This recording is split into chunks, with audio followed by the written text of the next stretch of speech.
Hello दोस्तों, मैं अग्रसेन आर्या और आप देख रहे हैं हमारा यूट्यूब चैनल आर्या कोचिंग। जैसा कि आप जानते हैं, आप यहां पर पढ़ते हैं इंटरमीडिएट की फिजिक्स और मैथ के क्लासेस बहुत ही सरल और यूनिक तरीके से।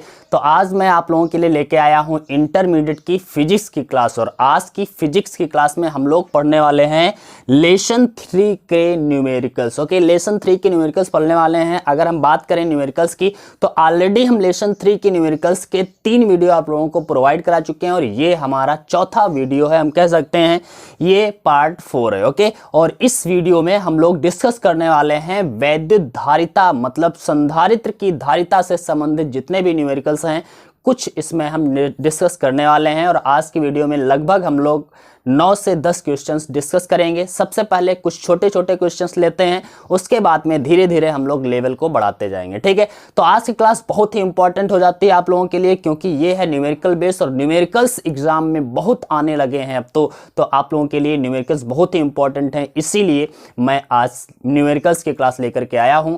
तो चलो आज के स्टार्ट करते हैं। लेकिन क्लास स्टार्ट करने से पहले मैं कहना चाहूंगा कि अगर अभी तक आप लोगों ने हमारे चैनल को सब्सक्राइब नहीं किया है तो प्लीज सब्सक्राइब कर लीजिए और बेल आइकन को जरूर प्रेस कर दीजिए, जिससे आपको आने वाले वीडियोस का नोटिफिकेशन आसानी से मिल सके और आप अच्छे से पढ़ाई कर सकें। ठीक है, तो चलो आज क्लास स्टार्ट करते हैं। क्लास स्टार्ट करते ही हम पहले से आपको बताना चाहेंगे कुछ फार्मूलाज। नंबर 1 फार्मूला, अगर हम बात करते हैं, हमें न्यूमेरिकल सॉल्व करने के लिए फार्मूला तो जरूरत पड़ता ही है। ठीक है, तो कौन कौन से फार्मूला आज की क्लास में हम लोग डिस्कस करने वाले हैं देख लेते हैं। ठीक है, अगर हम बात करें फॉर्मूलाज की, तो सबसे पहला मैं फॉर्मूला बताऊंगा आपको धारिता का C = Q/V। किसी चालक की धारिता का जो फार्मूला होता है C = Q/V होता है। यदि किसी चालक को Q आवेश दिया जाता है और Q आवेश देने से उसका वोल्टेज V हो जाता है, तो उसकी धारिता क्या होगी? C = Q/V। ये बहुत ही मोस्ट इंपॉर्टेंट फॉर्मूला है, याद रखिएगा, बहुत ही इजी है, आप लोगों को पता भी होगा। ठीक है, इसके बाद में बात करते हैं कि गोलीय संधारित्र की धारिता क्या होती है। मतलब अगर कोई गोलीय चालक है, गोलीय संधारित्र है, गोलीय चालक है, तो उसकी धारिता क्या होगी। ठीक है, तो गोले की जो धारिता होती है उसका फॉर्मूला जो होता है, गोलीय संधारित्र की धारिता का जो फॉर्मूला होता है, याद रखिएगा, 4πε0 × A होता है। यहां पर जो A होता है उस गोले की त्रिज्या होती है। A क्या होता है? उस गोले की त्रिज्या होती है। 4πε0 कांस्टेंट है, आप लोगों को पता ही है। ठीक है, तो ये हो गया C का वैल्यू। इसके बाद में अगर हम यहां पर 4πε0 का वैल्यू बता दें तो आपको ऐसे बता देते हैं, 4πε0 का वैल्यू होता है 1/9 × 10⁹ ओके, ये याद रखिएगा, हम लोग आगे यूज करने वाले हैं। ठीक है, आगे क्वेश्चन नंबर नहीं, ये क्या कहते हैं यार, फार्मूला नंबर 3। हम फार्मूला नंबर 3 की बात करें तो फार्मूला नंबर 3 में हम बताएंगे आपको समांतर प्लेट संधारित्र की धारिता का फॉर्मूला। ठीक है, समांतर प्लेट संधारित्र की धारिता मतलब दो समांतर प्लेटें हैं और प्लेटों से जो संधारित्र बनेगा उसकी धारिता क्या होगी। तो याद रखिएगा, समांतर प्लेट संधारित्र की धारिता का फॉर्मूला जो होता है वो होता है A∈0/D। ओके, याद रखिएगा, A∈0/D। वहां पर जो A होता है उस संधारित्र की प्रत्येक प्लेट का क्षेत्रफल होता है, और जो D होता है बच्चा, D क्या होता है? तो D होता है हमारा दोनों प्लेटों के बीच की दूरी। ओके, जैसे ये समांतर प्लेट संधारित्र है, इस पर प्लस आवेश है और इस पर माइनस आवेश है, तो इनके बीच की जो दूरी होती है प्लेटों के बीच की, उसे हम D कहते हैं, और प्रत्येक प्लेट का जो क्षेत्रफल होता है उसे हम A कहते हैं। ε0 आपको पता ही है। ठीक है, तो ये हमने 3 फॉर्मूले बताए धारिता के। एक फॉर्मूला और मैं आपको बताना चाहूंगा जो आज की क्लास में हम लोग यूज करने वाले हैं, फॉर्मूला नंबर जिसे कहेंगे 4। ठीक है, फॉर्मूला नंबर 4 क्या है? किसी संधारित्र की संचित ऊर्जा क्या होती है? संचित स्थितिज ऊर्जा, जिसे हम U से लिखते हैं। तो U का जो फॉर्मूला होता है मोस्ट इंपॉर्टेंट, 12CV²। अगर आप लोगों ने थ्योरी हमसे पढ़ी होगी तो इन सारे फॉर्मूलों को मैंने डिराइव करवाया था, आप लोगों को पता होगा, विस्तार से मैंने इनकी जानकारी दी थी। ठीक है, अगर आप में से किसी ने भी वो वीडियोस नहीं देखे हैं तो प्लीज जाकर के चैनल में सर्च करिएगा। कोई भी आप अगर समांतर प्लेट संधारित्र की धारिता पढ़ना चाहते हैं तो समांतर प्लेट संधारित्र की धारिता डालिए, आगे बाई आर्या सर लगा दीजिए, आपको इजीली हमारा वीडियो मिल जाएगा और आप अच्छे से पढ़ाई कर सकते हैं। ठीक है, तो चलो आज के क्लास को हम स्टार्ट करते हैं। ये चारों फॉर्मूलेज आप लोगों को याद रखना है और आज हम लोग इसमें यूज करने वाले हैं। तो लेते हैं पहला क्वेश्चन, पहला न्यूमेरिकल हम लोग लेते हैं। यहां पर जो पहला न्यूमेरिकल बहुत ही इजी है, देखिएगा, सबसे पहला न्यूमेरिकल जो हम लोग लेने वाले हैं, बहुत ही इजी न्यूमेरिकल्स लेने वाले हैं।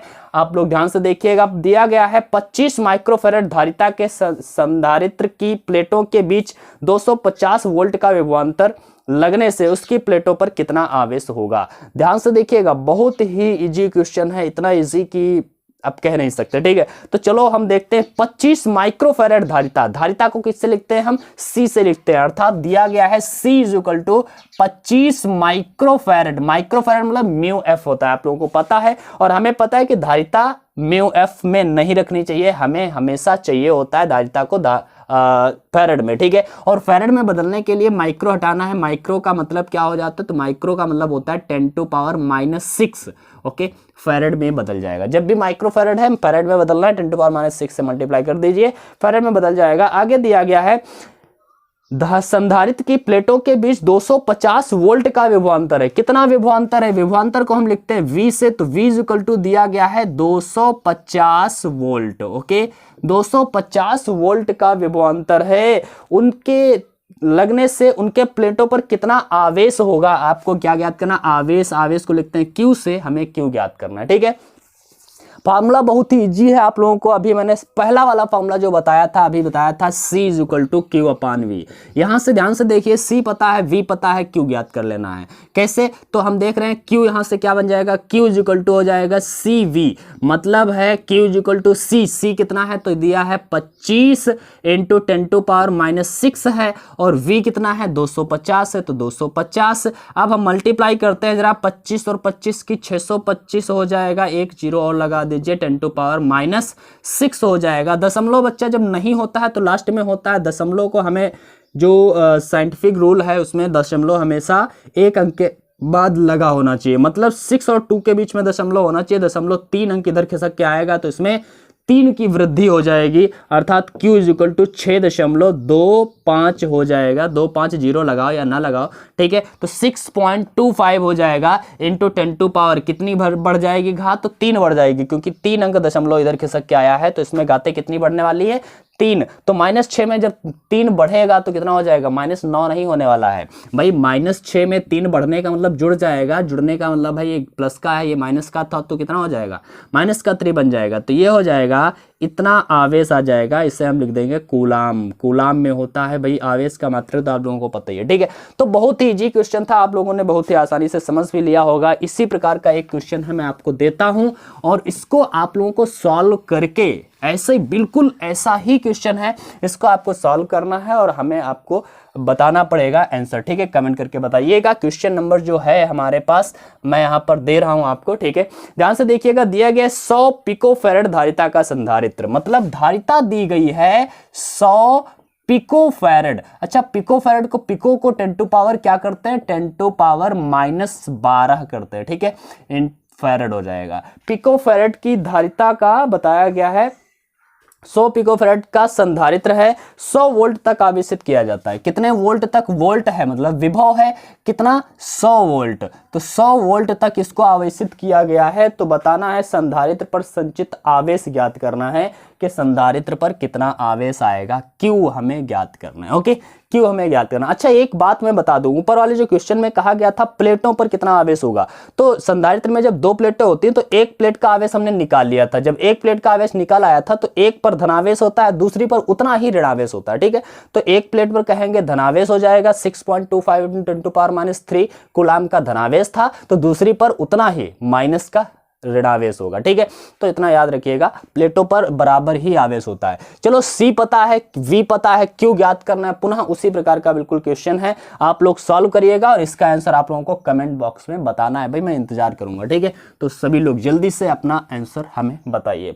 चलो आगे की बात करते हैं, हम लोग तीसरा क्वेश्चन लेते हैं। क्वेश्चन नंबर 3 जो इसमें दिया गया है एक संधारित्र को 1000 वोल्ट से आवेशित करने पर वह 2 माइक्रो कूलाम आवेश ग्रहण कर सकता है। बताया, एक संधारित्र को 1000 वोल्ट से, 1000 वोल्ट मतलब इसका वोल्टेज दिया गया है 1000 वोल्ट। ओके, कोई दिक्कत है? जो क्वेश्चन कहता है उतना कहना है। आवेशित करने पर वह 2 माइक्रो कूलाम आवेश ग्रहण करता है। कितना आवेश ग्रहण कर सकता है? मतलब Q बराबर दिया गया है 2 माइक्रो कूलाम। माइक्रो है, अभी मैंने बताया था क्या होता है, 10⁻⁻6 कूलाम होने वाला है। ठीक है, तो कूलाम आवेश ग्रहण करता है। संधारित्र की धारिता ज्ञात कीजिए, मतलब C ज्ञात करना है। भाई कोई दिक्कत नहीं है, वैसा ही तो क्वेश्चन है, C का फॉर्मूला पता ही है, C बराबर Q/V। आप लोग लगा ही सकते हैं, फिर भी हम लगा रहे हैं। C बराबर Q कितना है? 2 × 10⁻⁻6 है, और V कितना है? 1000 है। 1000 का मतलब समझते हैं, 1000 का मतलब होता है बच्चा 10⁻3। तो 1000 की जगह पर हमने 10⁻3 लिख दिया। भाई 10⁻3 को ऊपर ले जाओ तो ये हो जाएगा 2 × 10⁻⁻6। 10⁻3 ऊपर जाएगा, माइनस का 3 हो जाएगा। भाई अब क्या हो जाएगा? C = 2 गुणा, दोनों माइनस के जुड़ जाएंगे, 10⁻9, और ये हो जाएगा क्या? फैरड। ओके, ये फैरड में आ गया है। अगर 10⁻9 को हम लिखते हैं, नैनो भी लिख सकते हैं, तो C = 2 नैनो फैरड हो जाएगा। 10⁻9 को हम नैनो लिखते हैं, और भी हम लिख सकते हैं, कोई दिक्कत वाली बात नहीं है। तो इतना हमारा आंसर आ ही गया है, तो हम क्यों चक्कर में पड़ेंगे, आराम से हम लोगों ने आंसर पा लिया है। अगर आप लोग माइक्रोफैरड आंसर लाना है तो माइक्रोफैरड में भी लिख सकते हो, तो 10⁻6 को माइक्रो रखते हैं और इनको ऐसे रखते हैं, हमें मालूम है ना। ऐसे ही अगर हम इसे रखें, C = 2 × 10⁻6 को क्या लिखते हैं? माइक्रो लिखते हैं। तो 10⁻3 को ऐसे रहने दो, और ये 10⁻6 को हो जाएगा माइक्रो और फैरड। ओके, तो ये भी आंसर आ जाएगा। ये नैनो फैरड में आंसर अभी मैंने बताया था कहीं पर, हाँ यही था। ये फैरड में केवल है, और 2 नैनो फैरड आ जाएगा। ठीक है, जो भी आंसर आपको रखना है वो रख सकते हो। ठीक है, तो बहुत ही इजी क्वेश्चन है, आप लोग बहुत ही आसानी से समझ गए होंगे। चलो हम देखते हैं अगला क्वेश्चन। ठीक है, बहुत ही इजी क्वेश्चंस अभी हम लोग ले रहे हैं, आगे चल करके हम लोग बड़े वाले क्वेश्चंस भी लेने वाले हैं। ठीक है, चलो देखते हैं अगला क्वेश्चन। क्वेश्चन नंबर जो 4 है, ध्यान से देखिएगा, इसको समझने की कोशिश करिएगा। दिया गया है, एक समांतर प्लेट संधारित्र को 500 वोल्ट तक आवेशित किया जाता है। बताया गया है कितने वोल्ट तक आवेशित किया जाता है? 500 वोल्ट तक आवेशित किया जाता है। ओके, अब इसकी प्लेटों के बीच की दूरी को घटाकर आधा कर दिया गया। प्लेटों के बीच की दूरी को घटाकर आधा कर दिया गया। पहले दूरी कितनी थी? मान लिया पहले दूरी थी, पहले प्लेटों के बीच की दूरी, प्लेटों के बीच दूरी कितनी थी? तो हमने मान लिया D थी। प्लेटों के बीच की दूरी को क्या है मानते हैं? D मानते हैं। तो D थी। बाद में प्लेटों के बीच की दूरी क्या हो जाएगी? तो बाद में प्लेटों के बीच की दूरी, भाई दूरी का फॉर्मूला तो आप लोगों को पता ही है। बाद में प्लेटों के बीच की दूरी क्या हो जाएगा? D/2, क्योंकि अभी इसने बताया है कि दूरी को आधा कर दिया जाएगा, घटाकर आधा कर दिया जाएगा। तो संधारित्र पर नए विभवांतर की गणना करनी है। मतलब पहले 500 वोल्ट का विभवांतर था, अब नया विभवांतर जिसे हम कहेंगे V' कितना होगा आपको बताना है। पहले D था, और इस नई दूरी को हम क्या बोलने वाले हैं? D' बोलने वाले। ठीक है, तो D' क्या है? पहले वाली का आधी है, हमें V' ज्ञात करना है। अच्छा, हमें एक फार्मूला तो अभी पता ही है, C = Q/V। ओके, यहाँ से हमें पता है कि V = क्या हो जाता है? तो V = होता है Q/C। ओके, क्या हो जाता है बच्चा? Q/C हो जाता है। ओके, अब देखते हैं पहले इसका वोल्टेज कितना था? 500 था। तो पहले वोल्टेज था 500, आवेश पता नहीं है, लेकिन C क्या था? तो C यहाँ पर जो था धारिता था। धारिता किसकी है? समांतर प्लेट संधारित्र की धारिता। क्या बताया गया है? समांतर प्लेट संधारित्र की धारिता। तो समांतर प्लेट संधारित्र की धारिता का फॉर्मूला जो अभी हमने बताया था, C बराबर होता है A∈0/D। क्या होता है? A∈0/D होता है ना। तो हम क्या करेंगे, यहाँ पर जो धारिता है, समांतर प्लेट संधारित्र की धारिता है, तो यहाँ पर C की जगह पर हम लोग क्या लिख सकते हैं? A∈0/D। ओके, पहले दूरी D थी, तो पहले वाली हम अभी बात करेंगे, क्योंकि पहले वोल्टेज ही इतना था। अब D को पलट के ऊपर कर दीजिए, तो बन जाएगा 500 इंटू में QD/ में A∈0। ओके, ये क्या है? ये हमने ऐसे ही वैल्यू निकाल लिया। चलो आगे की बात करते हैं। आगे हमें निकालना क्या है? अच्छा, हमें निकालना क्या है? तो हमें भाई वोल्टेज निकालना है बाद वाला। तो बाद वाला वोल्टेज क्या हो जाएगा? तो बाद वाला वोल्टेज, पहले वाला वोल्टेज V था, V बराबर Q/C। बाद वाला जो वोल्टेज होगा Q V' बराबर Q/C'। क्या हो जाएगा, सी डैश। सी डैश क्या है, बाद वाली धारिता है, ठीक है। बाद वाली धारिता कितनी होने वाली है, धारिता का तो फार्मूला अभी हम लोगों को पता ही है, क्या होता है, A epsilon not upon D. लेकिन अब डी की जगह पर डी डैश हो जाएगा, क्योंकि बाद में दूरी बदल गई थी। तो क्यू अपॉन सी डैश की जगह पर हम लोग क्या लिखने वाले हैं, डी डैश लिखने वाले हैं। तो सी की जगह पर सॉरी ए एप्सिलॉन नॉट रखिए, ए एप्सिलॉन नॉट अपॉन में डी डैश। क्यों डी डैश लिखा हमने अपान में, क्योंकि यहां पर अब दूरी बदल गई थी, कितनी हो गई थी, डी डैश हो गई थी। अब जरा डी डैश को ऊपर कर देते हैं तो वी डैश बराबर क्या निकलेगा, क्यू अपान में ए एप्सिलॉन नॉट इनटू में डी डैश ऊपर जाएगा। डी डैश का वैल्यू क्या था, हमें पता था d/2, मतलब आधी हो गई थी। तो यहीं पर कर लेते हैं, V dash is equal to हो जाएगा क्यू इंटू में d/2, ओके, d/2 और अपान में क्या है, ए एप्सिलॉन नॉट। हम इसे इस तरह से भी लिख सकते हैं, क्यू डी अपान में ये जो 2 है ना, इसको ऐसे लिख दो 2a एप्सिलॉन नॉट। अच्छा, अब ध्यान से देखिएगा, हम यहाँ पर Q D upon A epsilon not, Q D upon A epsilon not, ठीक है, की वैल्यू कितना है, 500 वोल्ट थी, ठीक है। तो हम यहाँ पर Q D upon A epsilon not का वैल्यू क्या लिख देंगे, 500 वाट। इसीलिए हमने यहाँ पर इसको निकाल लिया था पहले यहाँ पर, क्योंकि हमें जरूरत पड़ने वाला था, ठीक है। तो हमने लिख लिया है यहाँ पर 500 और अपान में ये वाला 2 बच जाएगा, और 2 से जब डिवाइड कर देंगे तो कितना आ जाएगा, तो पता है आपको 250 आ जाएगा। अर्थात अब वोल्टेज कितना हो गया है, 250 हो गया है। मतलब दूरी, प्लेटों के बीच की दूरी को आधा किया जाएगा तो डेफिनेटली हम कह सकते हैं उसका वोल्टेज भी आधा हो जाएगा, ठीक है। तो हमने देख लिया है, बहुत ही आसानी से आप लोगों ने इसको भी समझ लिया होगा। चलो अच्छी बात है, अब देखते हैं अगला क्वेश्चन। अगला क्वेश्चन भी बहुत ही अच्छा है, ठीक है, इजी है, लेकिन बस मेन चीज़ क्या होता है, समझना कि आप लोग उसे कैसे समझते हैं, ठीक है। अगला क्वेश्चन हम लेते हैं आप लोगों के लिए, क्वेश्चन नंबर 5, ठीक है। ध्यान से देखिएगा, क्वेश्चन नंबर 5 दिया गया है, एक धातु के गोले को, गोला है, ठीक है, ध्यान से देखिए, एक धातु के गोले को जिसकी त्रिज्या 1 सेंटीमीटर, धातु के गोले की त्रिज्या, गोलीय संधारित्र की धारिता में त्रिज्या होती तो उसे हम ए से लिखते थे। भाई गोलीय संधारित्र की धारिता सी बराबर क्या है, 4 पाई एप्सिलॉन नॉट इंटू ए। यहाँ पर ए क्या है, उस गोलीय संधारित्र की त्रिज्या होती है, ठीक है। तो मतलब गोले की त्रिज्या होती है, तो यहाँ पर हम ए लिखेंगे त्रिज्या को, ठीक है, क्योंकि यहाँ पर बताया गया है एक धातु के गोले को जिसकी त्रिज्या 1 सेंटीमीटर है, कितनी है, 1 सेंटीमीटर है, मतलब त्रिज्या 1 सेंटीमीटर है, लेकिन हमें मीटर में चाहिए होती है, ठीक है। तो क्या करते हैं, 1 इंटू 10⁻² कर देते हैं तो मीटर में बदल जाता है, ठीक है। सेंटीमीटर को मीटर में बदलने के लिए क्या करते हैं, 10⁻² से मल्टीप्लाई करते हैं। तो बताया गया है जिसकी त्रिज्या 1 सेंटीमीटर हो गई है, 1 कूलाम आवेश देने पर कितना विभव होगा। 1 कूलाम आवेश दिया जाए, मतलब Q बराबर कितना देना है, 1 कूलाम, ठीक है। 1 कूलाम आवेश देना है तो कितना विभव होगा हमें बताना है, कितना विभव होगा, ठीक है। फार्मूला हम लोगों को पता है, V इक्वल टू होता है Q/C। अभी तो हम लोगों ने फार्मूला पढ़ा था, क्या पढ़ा था, Q/C, यही तो फार्मूला था। आप ध्यान से देखिएगा, इसको अप्लाई करते हैं भाई। यहाँ पर V हमें ज्ञात ही करना है, Q कितना है, 1 कूलाम है, 1 कूलाम लिख दिया। C क्या है, धारिता, किसकी धारिता, समांतर प्लेट संधारित्र की, नहीं, अब की बार गोलीय संधारित्र है, मतलब एक गोले की त्रिज्या 1 सेंटीमीटर थी, तो मतलब गोलीय संधारित्र है। और गोलीय संधारित्र की धारिता क्या होती है, तो हमने बताया क्या होता है, 4 pi epsilon not into A, okay, 4 pi epsilon not into A, okay, ये हो गया है। अब हम इसको जरा सॉल्व करते हैं, तो आप लोगों को इतना तो पता ही होगा कि 1/4 पाई एप्सिलॉन नॉट का वैल्यू क्या होता है।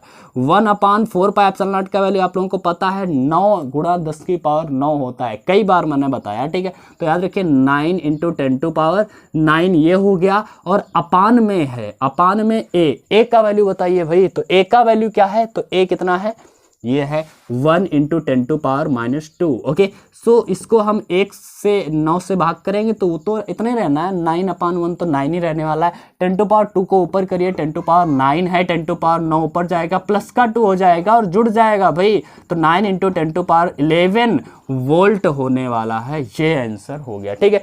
कितना इजी आंसर है, कितना इजी क्वेश्चन था, ठीक है। तो आप लोगों को बस समझना है कि गोलीय संधारित्र है या समांतर प्लेट संधारित्र है, ऐसे अगर आप लोग इसको समझ जाएंगे तो फिर कोई दिक्कत नहीं होने वाली है, ठीक है। तो ये छोटी छोटी बातें जो हैं आप लोगों को दिमाग में रखनी पड़ेंगी कि आखिर कौन सा संधारित्र कहा जा रहा है, और इसी में बच्चे कंफ्यूज रहते हैं, मतलब कौन सा फार्मूला लगाया जाए, यही बच्चे सोचते हैं। बस क्वेश्चन को आप लोग जब ध्यान से पढ़ोगे, समझोगे, तो आप लोग आसानी से बता पाओगे। चलो हम क्वेश्चन नंबर 6 लेते हैं आप लोगों के लिए। दिया गया है पृथ्वी को 1.28 गुणा 10⁴ किलोमीटर व्यास का गोलाकार चालक मानकर उसकी वैद्युत धारिता की गणना कीजिए। मतलब पृथ्वी को हमें एक गोलाकार चालक मानना है, मतलब गोले की त्रिज्या, गोले का व्यास दिया गया है। कितना दिया है? तो गोले का व्यास को तो हम डी से लिख सकते हैं भाई, कोई बात नहीं, कैपिटल टी से लिख लो यार, ठीक है, कैपिटल डी से व्यास लिख सकते हैं, ठीक है। व्यास है कितना? 1.28 इंटू 10⁴ किलोमीटर दिया गया, ठीक है। इतना व्यास दिया गया है गोले, मतलब गोलाकार, जो पृथ्वी का गोलाकार चालक माना है तो उस पृथ्वी का व्यास दिया गया, ठीक है। अब बताया गया इसको एक चालक मानकर इसकी वैद्युत धारिता की गणना करनी है। क्या करनी है? वैद्युत धारिता की गणना करनी है। तो वैद्युत धारिता हम इसकी ज्ञात करेंगे, मतलब सी हमको ज्ञात करना है, ठीक है। सी ज्ञात करने के लिए हमें मालूम है कि अभी हमने बताया है, अगर हम गोला इसे मानते हैं तो गोलीय संधारित्र की धारिता होती है 4πε0 इंटू ए, और ए क्या है? त्रिज्या। मतलब हमें व्यास नहीं चाहिए, क्या चाहिए? त्रिज्या चाहिए, व्यास नहीं चाहिए, क्या चाहिए? त्रिज्या चाहिए। और त्रिज्या हम यहाँ से निकाल लेते हैं। हमें मालूम है कि त्रिज्या जो होती है हमेशा व्यास की कितनी होती है? आधी होती है। तो भाई त्रिज्या निकालते हैं, मतलब ए निकालते हैं, क्या हो जाएगी? इसकी आधी कर दीजिए, ठीक है। आधी करने का मतलब ये है कि इसका आधा करिए, ये हो जाएगा 0.64 इंटू 10⁻, कितना होने वाला है? 4 किलोमीटर। ओके, तो ये हो गया, इसकी त्रिज्या निकल आई भाई, इसकी आधी कर लिया, 0.64 हो गया, 10⁴ किलोमीटर हो गया। अभी किलोमीटर में है, हमको मीटर में चाहिए होता है। मैंने बताया सेंटीमीटर था तब भी मीटर में बदलना पड़ा, अब किलोमीटर है तब भी मीटर में बदलोगे, तो बदल लेते हैं जरा पहले मीटर में। हम इसको किलोमीटर को मीटर में बदलने के लिए 1000 से मल्टीप्लाई करना होगा, मतलब 10⁻³ से गुणा करना पड़ेगा। तो कर देते हैं भाई, क्या दिक्कत है, ठीक है। तो करिएगा जरा, 0.64 इंटू 10⁻, कितना होने वाला है? 10⁻ हो जाएगा 4 है, और किलोमीटर को 10⁻³ से गुणा कर दिया, ये मीटर में हो गया, इसे हम कह सकते हैं। अच्छा, यहाँ पर एक काम करते हैं, 0.64 इंटू 10⁻7 मीटर हो जाएगा। अब इसको ऐसे रखने में मज़ा नहीं आता, ठीक है। तो हम क्या करने वाले हैं, यहाँ पर हम चाहें तो इसको दशमलव हटा दें या फिर लगा रहने दें यार, बाद में हटा लिया जाएगा जब हमें आंसर निकालना होगा, ठीक है। तो हमने त्रिज्या निकाल लिया है, त्रिज्या निकालनी है तो धारिता हमें निकालनी है। धारिता का फॉर्मूला पता है, 4πε0 इंटू ए होता है, क्योंकि गोलीय चालक है, पृथ्वी तो गोलीय चालक है। तो 4πε0 का वैल्यू हमने बताया था, क्या होता है? 1/9 इंटू 10⁻9 होता है, 4πε0 का वैल्यू होता है इंटू ए कितना है? तो ए का वैल्यू है भाई 0.64 इंटू 10⁻7। ओके, तो चलो देखते हैं ये क्या होने वाला है। 9 से हम मल्टीप्लाई करेंगे इसको, 0.0 लगाया, ठीक है, और 9 सत्ते 63, 7 हो गया, फिर 1 हो जाएगा, फिर 1 हो जाएगा, आगे छोड़ देते हैं, ठीक है। इंटू 10⁻, कितना हो जाएगा? 10⁻7 तो है, ये वाला 10⁻ जाएगा, 10⁻⁻9 ऊपर जाएगा, ठीक है। अब हम इसको सॉल्व करते हैं, तो ये क्या बनने वाला है? तो ये बन गया 0.0711 इंटू 10⁻ होने वाला है -2, ठीक है, -2। एक काम करते हैं, अब हम ये दशमलव को हटाते हैं, मतलब 1 2 3 4 अंक बाद दशमलव यहाँ पर लाएंगे, 4 अंक बाद दशमलव। जब दशमलव इधर बढ़ता है तो इसमें घातें क्या होती हैं? घटती हैं। तो कितनी घटेंगी घातें? अच्छा, दशमलव जब हटेगा तो ये 711 आ जाएगा, जीरो आगे वालों से कोई लेना देना होगा नहीं। 711 गुणा 10⁻⁴ है, और इधर जाने पर घातें क्या होती हैं? घटती हैं। तो घटेंगी, कितनी घटेंगी? 1 2 3 4, मतलब -2 में 4 घटा दीजिए, कितना हो जाएगा? -6। तो ये बनने वाला है, सॉरी, -6। ओके, तो ये हमारी धारिता आ गई, काहे में? फैरेड में, ठीक है, फैरेड में आ गई है। अब 10⁻⁻6 को हम माइक्रो भी लिखते हैं, तो लिख सकते हैं माइक्रो में, तो C = 711 माइक्रो फैरेड। ओके, तो ये हमारा आंसर हो जाएगा जो हमें निकालना था। देखिए कितनी आसानी से हम लोग इन क्वेश्चंस को लगा रहे हैं, ठीक है। तो बहुत ही इजी है क्वेश्चंस, कोई भी क्वेश्चन कठिन नहीं होता है बच्चा, बस आपको दिमाग में मेंटेन करना है कि कुछ भी कठिन नहीं है, बहुत ही इजी है। बस क्वेश्चन को समझिए और लगाना शुरू कर दीजिए। भाई एक बात बता दें, अगर आपको ये वीडियो पसंद आ रहा है तो फिर लाइक कर दीजिए, और हाँ, शेयर करना मत भूलिए, ठीक है। तो शेयर कर दीजिए। चलो हम चलते हैं अगले क्वेश्चन पर। क्वेश्चन नंबर जो है आपका 7। ओके, क्वेश्चन नंबर 7 दिया गया है, 100 वोल्ट बैटरी द्वारा 900 पिकोफैरेड धारिता वाले 100 वोल्ट की बैटरी, मतलब जो V दिया गया है, वोल्टेज कितना दिया है? 100 वोल्ट दिया गया, ठीक है। 100 वोल्ट की बैटरी द्वारा 900 पिकोफैरेड धारिता वाला, मतलब जो धारिता है C जो दी गई है 900 पिकोफैरेड है, और पिको को हमने बताया था कैसे बदलते हैं, तो पिको को बदलने के लिए 10⁻⁻12 फैरेड करना पड़ता है। ठीक है, पिको का मतलब होता है 10⁻12 फैरेड। धारिता वाले संधारित्र को आवेशित किया जाता है। चलो, इसको आवेशित किया जाता है तो संधारित्र में कितनी स्थिर वैद्युत ऊर्जा संचित होगी, कितनी स्थिर वैद्युत ऊर्जा संचित होगी, मतलब यू ज्ञात करना है। भाई क्लास के शुरुआत में ही मैंने इनके जो फॉर्मूले थे मैंने बता दिए थे। ठीक है, मैंने यू का भी फॉर्मूला बताया था, क्या था, तो यू का फॉर्मूला आप लोगों को पता होगा, हाफ CV²। कितना इजी फॉर्मूला था, बहुत ही मजेदार फॉर्मूला है। ठीक है, बहुत ही फेमस फॉर्मूला है, तो आप लोगों को पता ही होना चाहिए। U = हाफ लिखिए, C कितना है तो C का वैल्यू लिख दीजिए। भाई कितना है, 900 × 10⁻12 है, और V कितना है तो 100 है, 100 का स्क्वायर कर दीजिए क्योंकि V² है। ठीक है, तो ये U = क्या होने वाला है, 2 से 900 को कैंसिल आउट करेंगे, 450 आ जाएगा। 450 × 10⁻, कितना, -12, और 100 का मतलब 100 का स्क्वायर जब हो जाएगा तो 100 का स्क्वायर हो जाएगा 10,000। 10,000 का मतलब है 10⁻4। ठीक है, तो लिख सकते हैं U = 450। ऐसे हटा देते हैं, 1 2 3 4, ये प्लस की घाते हैं, 4 घाते हैं, 10 की घात 4 प्लस की है, एक वाला ये 0 ले लो, 5 प्लस की हो जाएंगी, तो ले लेते हैं 5 प्लस की हो जाएंगे। चलो हम अभी ऐसे रहने देते हैं, इनको घटा दो, ये माइनस की है, ये प्लस की है 4, तो ये हो जाएगा 10⁻⁸। ओके, ये आ रही है जूल में आंसर आया है। लेकिन हमें मालूम है कि साइंटिफिक रूल क्या है कि दशमलव हमेशा 4 और 5 के बीच में आना चाहिए, यही तो होना चाहिए। ठीक है, तो चलो हम करते हैं, दशमलव यहाँ पर है, अगर यहाँ पर लाना 10 के यहाँ पर, जब दशमलव इधर आएगा तो क्या होता है, इधर 2 घातें बढ़ जाती है। ठीक है, तो हम बढ़ा देते हैं 2 घातें। चलो करते हैं, U = 4.50 करेंगे, इनटू में 10 की पावर कितनी बढ़ेगी, 8 में 2 बढ़ जाएगी, प्लस की तो यहाँ पर 6 हो जाएगी, -8 में 2 बढ़ेगी, क्या हो जाएगी, -6 जूल। ठीक है, ये हमारा आंसर आ गया है। इसी को हम जूल में रखना चाहते हैं, जूल में रखिए, माइक्रो जूल भी कर सकते हैं, कोई दिक्कत वाली बात नहीं है। शायद बुक में जो इसका आंसर दिया है इसी प्रकार से दिया है, 4.5 × 10⁻⁻6 जूल। ठीक है, तो कोई दिक्कत वाली बात नहीं है, बस फॉर्मूला आपको याद होना चाहिए कि स्थितिज ऊर्जा का फॉर्मूला, जो संचित ऊर्जा का फॉर्मूला होता है, हाफ CV² होता है, तो हाफ CV² लगा दिया, C का वैल्यू, V का वैल्यू रख दिया।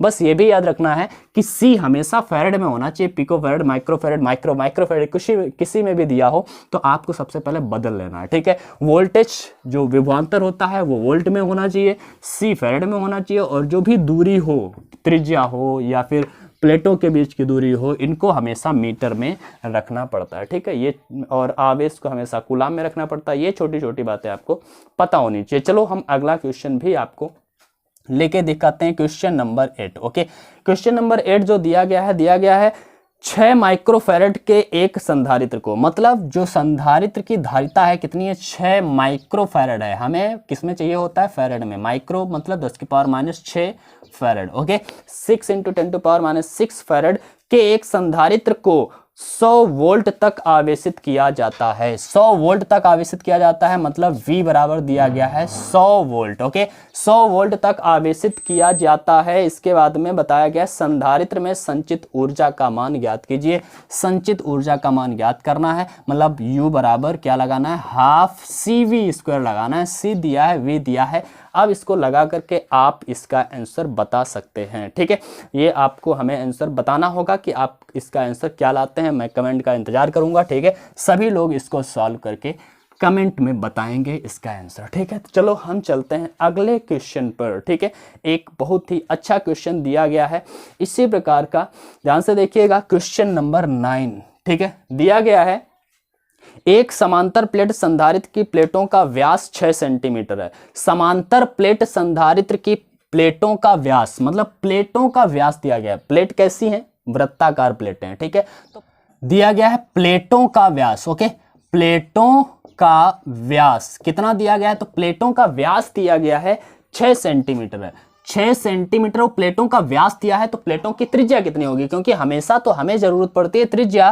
ठीक है, तो प्लेटों की जो त्रिज्या होगी, जिसे हम लिख सकते हैं R से, कितनी होगी, तो प्लेटों की त्रिज्या होगी 3 सेंटीमीटर। हमेशा आधी होती है, और मीटर में हमें चाहिए होता है, तो 3 × 10⁻⁻2 मीटर हो जाएगा। ठीक है, प्लेटों की त्रिज्या हो गई है। इसके बाद में हमें क्या जरूरत है, आगे बताया गया इसमें परावैद्युत रूप से वायु है। इसमें बताया गया यदि इस संधारित्र की धारिता 200 सेंटीमीटर व्यास वाले गोले के समान हो। मतलब इस जो संधारित्र है, ये संधारित्र, इस संधारित्र की धारिता जो है किसके बराबर हो, 200 सेंटीमीटर व्यास वाला एक गोला है उसकी धारिता के समान है। मतलब जो गोले की, गोलीय संधारित्र की धारिता है, गोले की जो त्रिज्या दी गई है, गोले की त्रिज्या कितनी दी गई है, बताया गया है गोले की त्रिज्या दी गई है 200 सेंटीमीटर व्यास दिया गया। भाई 200 सेंटीमीटर व्यास दिया है, त्रिज्या कितनी होगी, 100 सेंटीमीटर। 100 सेंटीमीटर को लिख सकते हैं 10 की पावर 10⁻² मीटर, या फिर हम 1 मीटर भी लिख सकते हैं। भाई 100 सेंटीमीटर का मतलब क्या होता है,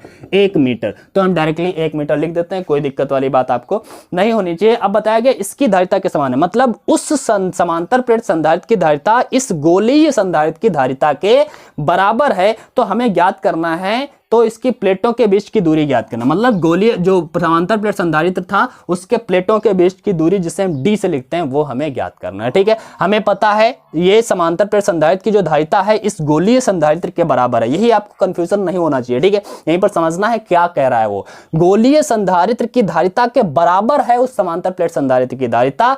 तो हमें बताना है कि धारिता जो है मतलब उनके प्लेटों के बीच की दूरी क्या होगी। चलो हम लगाते हैं फॉर्मूला। ठीक है, मतलब हम कह सकते हैं कि गोलीय संधारित्र की धारिता और प्लेटों और समांतर प्लेट संधारित्र की धारिता बराबर है। ठीक है, समांतर प्लेट संधारित्र की धारिता, समांतर प्लेट संधारित्र की धारिता, संधारित्र की धारिता बराबर है किसके, गोलीय संधारित्र की धारिता के, गोलीय संधारित्र की धारिता के। आप लोग लिख लेना यार। ठीक है, समांतर प्लेट संधारित्र की धारिता का फॉर्मूला बताइएगा जरा। समांतर प्लेट संधारित्र की धारिता का फॉर्मूला होता है A∪0/d। मैंने बताया था शुरुआत में ही। ठीक है, A∪0/d, C=A∪0/d होता है ना। तो समांतर प्लेट संधारित्र की धारिता होती है A∪0/d। और यहाँ पर गोलीय संधारित्र है, गोलीय संधारित्र की धारिता का फॉर्मूला क्या होता है, तो गोलीय संधारित्र की धारिता का फॉर्मूला होता है 4πε0 A। ओके, 4πε0 A ये होता है गोलीय संधारित्र की धारिता। यहां पर जो A है बच्चा, A क्या है, क्षेत्रफल होता है, प्लेट का क्षेत्रफल। प्लेट कैसी थी, त्रिज्या मतलब वृत्ताकार थी, और वृत्ताकार है तो वृत्त का जो क्षेत्रफल होता है वही प्लेट का क्षेत्रफल होगा। तो वृत्त का क्षेत्रफल होता है πr²। क्या होता है, πr²ε0। वृत्त का क्षेत्रफल होता है πr², तो ये हो गया πr² इंटू में ε0 अपान में क्या हो गया, d हो गया 4πε0 A। अब ध्यान से देखिएगा हम क्या करने वाले हैं, यहाँ पर ε0 से ε0 कैंसिल आउट होगा, पाई से पाई कैंसिल आउट होगा, जो बचेगा हम उनका वैल्यू रख देते हैं। दिया है यहाँ पर r² अपान में d और बराबर में 4a, यही तो बचा है। अब हमें d चाहिए, 4a को अपान में कर देते हैं, तो d क्या आ जाएगा, r² अपान में 4a। चलो हम रख देते हैं वैल्यूज इनका। r का वैल्यू कितना है, r मतलब त्रिज्या है, त्रिज्या रख देते हैं, दिया है 3 × 10⁻²² हो जाएगा। ठीक है, r का वैल्यू है 3 × 10⁻² मीटर था, रख दिया, इंटू में इसका स्क्वायर था, स्क्वायर लगा दिया, अपान में क्या है 4 × a। a का वैल्यू क्या है बच्चा, a मतलब क्या था, उस गोलीय संधारित्र की त्रिज्या को हम a कहते थे ना, और गोलीय संधारित्र की त्रिज्या कितनी है, ये दी है a, 1 मीटर है, तो यहाँ पर 1 लिख देते हैं। ठीक है, कोई दिक्कत वाली बात नहीं है। d हो जाएगा 3 का जब स्क्वायर होगा हो जाएगा 9 × 10⁻² का स्क्वायर होगा 10⁻4, अपान में कितना है 4। ओके, इसको कैंसिल आउट करते हैं तो 4 दूना 8, 4 दूना 8, 4 पंचे 20, ऐसे ही होने वाला है। ठीक है, इतना हो गया, इंटू में 10⁻⁴ मीटर, ये आ गया उसकी धारिता, सॉरी मतलब दोनों प्लेटों के बीच की दूरी 2.25 × 10⁻⁴ मीटर। ठीक है, तो बहुत ही आसानी से हम लोगों ने आंसर निकाल लिया है, कोई भी क्वेश्चन कठिन नहीं था, बस उसको समझना था। क्या बताया गया था